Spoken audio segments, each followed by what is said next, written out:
Hello, good afternoon and welcome to my humble model railway, Bedstead Junction. Now, this afternoon I'm going to show you a repair I actually carried out on a Hornby 440 County, and it's a ring-filled motor type.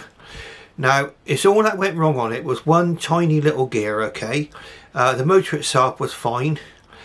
And what I do is I'm going to try and show as best I can how I actually carried out this repair. I didn't want to film myself actually doing the repair because I think filming and actually doing the job at the moment is something which is a little bit beyond my capabilities. But I'd like to show you as best I can, like I say, how I did this. So I hope you enjoy watching the video and I hope you find this helpful. Thank you very much. Right, so the locomotive you can see running around the track at the moment is the lovely 440 County class by Hornby, and it's the one with the ring-filled motor in it. Now at the moment I've left the tender top off because I can show you what I did to actually carry out this repair. Now it can be an awkward repair. You need to make sure you get the correct parts. Now what I do is I'm going to try to demonstrate as much to you as I can what tools are required and how I actually went about doing this. Now I think what we'll do is I will get the tender up close to the camera and I can show you what the exact problem was. Okay, so we'll just run it in. Right, now I'll just explain to you the nature of the problem. The motor was frantically spinning and the locomotive was going absolutely nowhere. Now what it turned out to be was that this, the old cog that was on here was actually slipping on the shaft, and in fact that cog was staying stationary and the inner shaft was rotating, so really the motor wasn't doing anything and it wasn't driving these outer gears just here. You've got two outer gears here and you've got the central cog in the middle. Okay, now what you've got to do to actually replace this is that you need to get the old one off. And this one, it was so loose, okay, I don't know if I can get focus on it. I'll hold it in my hand here. There it is, okay. I pulled it off with my fingers. Okay, and there's one thing you might be able to see on there. The cog I've got on, that was on there before, was an aluminium one. Appears to be made out of some kind of alloy. And I don't think is as strong as a brass cog. Okay, so I've replaced it now with this brass gear. Now, of course, what it needs to do is an interference fit on this shaft, and it needs to be pressed on. You need some method of doing that. Now, the only way you can do that I found, well, what worked for me, was that I removed this clip here, the two outer gears, just there, and I let them down on the table in the order that they were came off, so I knew exactly how they had to go back together. Okay, and on this side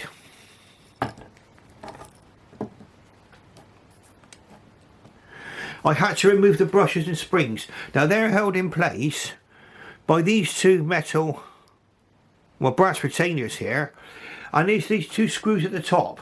Okay, and there's actually then the electrical contact is made with the motor, with the chassis, by this little clip here. Okay, so you need to pull that connector off, and while you're holding this down with your thumb, you need to gently undo the screw, and what you're doing is you're slowly releasing the tension on the spring, and eventually what will happen is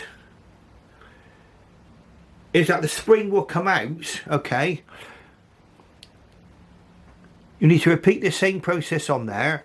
The spring will come out, and you can also tip up on one side and remove the brushes, and you can inspect the brushes to make sure the brushes are in good condition, and these brushes were in excellent condition. Okay, now what I would say you should do as well is get a spare sets of brushes and springs. Maybe if you've got a lot of these motors, get at least a couple of sets. You can buy them relatively inexpensively, and you can buy them at the same time as you buy the replacement brass gear. In fact, I bought 2 brass gears in case I mucked it up. Okay. And on the brass gear, the hole in the middle is tapered. You can see the gear there. It's tapered. So you've got a large. It's larger at one end than at the other. So you need to put it on with it onto the shaft by the large end first. So it's tapered and going on gradually. And in a minute, I'll show you exactly how I actually managed to clamp that on. Now the tools you're going to need, what I use for mine at least, is I need a nut, okay, and a hobby vise. Now the nut is used to help you press this gear onto the shaft. So if you imagine you're pressing on either end of the shaft with this vise, okay, and that nut's there,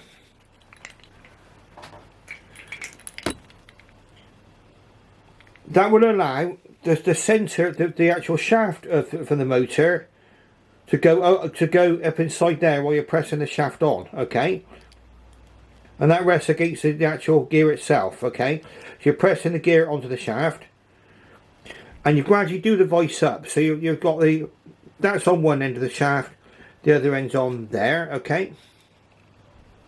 Now I was able to do that without taking the motor completely out of the chassis. So basically, like I say, what I did was, like I said, just to recap, I removed the brushes and springs on this side, carefully undoing those screws and keeping finger tight on there while they're being undone. And on this side I removed the clip and the 2 larger of the outer gears there, the top ones. I didn't remove any of the other gears, okay.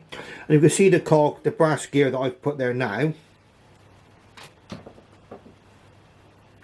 And the problem was that the original gear, I believe, I don't know if you can see it there, I don't see that clearly, but it's aluminium.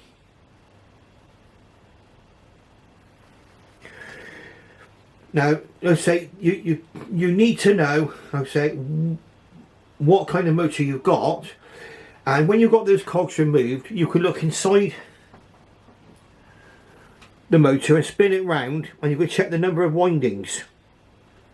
I saw 3 in there, so I knew it was a 3-pole motor, and I also counted the number of teeth that was on this old drive gear here. So I counted the number of teeth. I think it's got 11 teeth on this one, okay. And what that enabled me to do is make sure I bought the right spare, and I bought 2, so I kept the spare one there in the bag as well. And what I'm going to do is the actual nut, which I used to press that on with in the hobby vise.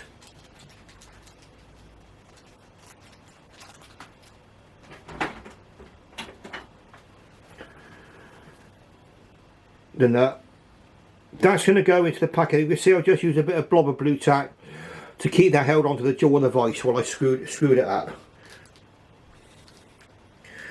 And you need to press the gear on and just leave a little gap between the actual gear and the side of the motor casing,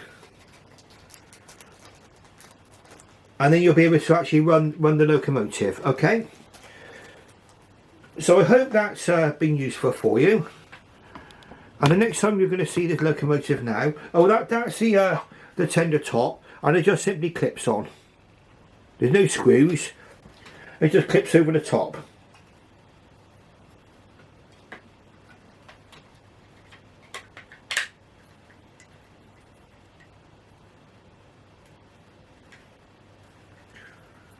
So there we are now. One tender top clipped on it, that was pressed on. And I'm going to throw this old gear away because I don't need it.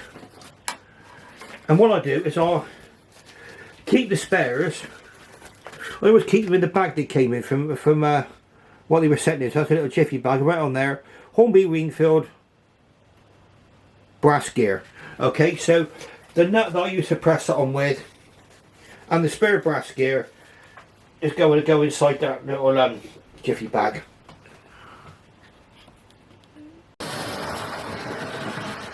Okay, so this is the wonderful County of Cornwall now, whizzing around the track. It's going to probably need a little bit of running in, because obviously it's got that new gear cog on there, and that has to mesh with the existing gears in the tender. Okay, but you can see it's running very, very well now, and it's going along. I think probably what happens is with these, if you've got the aluminium type cog on there, probably what happens is when if you come to an abrupt stop or accelerate quickly with the controller, if you're a bit clumsy with the controller, what happened is it will then jar it loose. And I think that's what happened with mine. I mean, mine came so loose, it just came off in my hand. That old aluminium cog, or alloy cog. As you can see now, this locomotive started to settle down lovely. And I'll be running it in, give it half hour forwards, half hour backwards, and that'll let all the gears settle back in again. Okay, so I hope you've enjoyed watching this video, and I hope you find it helpful. What I would say, just to add, in my experience, if you're working on intricate parts like this, if you start to get irritated with it, or like I do frequently, okay, it's time to take a break from it, take a deep breath, have a cup of coffee, and you can always come back to it later, okay? And I found that with experience is the best way of doing it. And in fact, I did get to a period of doing this job where I went all fingers and thumbs for a while. Thought, no, take a deep breath. And that's exactly what I did. I went off and had a nice cup of coffee and a sit down. Came back and it all went back together like a dream, okay? So, thank you very, very much for watching. And I should bid you farewell and bye for now.